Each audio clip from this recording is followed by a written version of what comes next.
Bien alors, qu'est-ce qu'une solution? Ben, il suffit de prendre, pour faire une solution, un soluté, qui sera dans ce cas-là le sucre. Je le plonge ici dans un récipient, tout simplement. Je mets un solvant, qui est l'eau.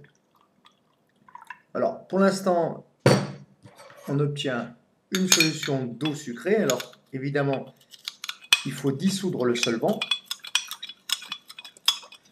Évidemment, utiliser assez d'eau, évidemment, pour faire cette solution. Ça y est, on a préparé cette solution d'eau sucrée, tout simplement. C'est une solution d'eau sucrée qui est saturée en sucre parce qu'il y a un petit dépôt solide au fond du verre qui indique que tout le sucre ne s'est pas solubilisé.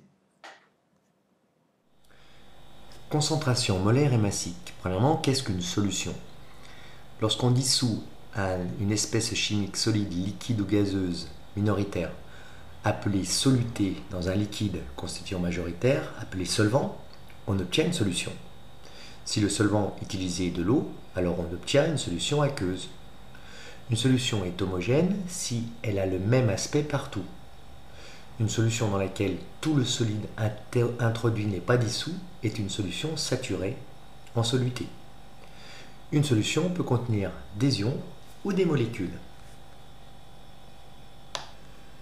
Exemple, on dissout le soluté chlorure de sodium de formule Na plus Cl- dans le solvant eau, on obtient une solution aqueuse de chlorure de sodium, solution d'eau salée, idéale pour faire les pâtes.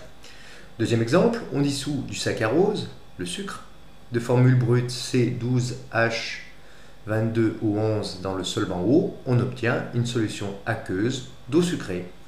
On utilise également comme solvant l'éthanol dans la fabrication des parfums par exemple, ou d'autres solvants.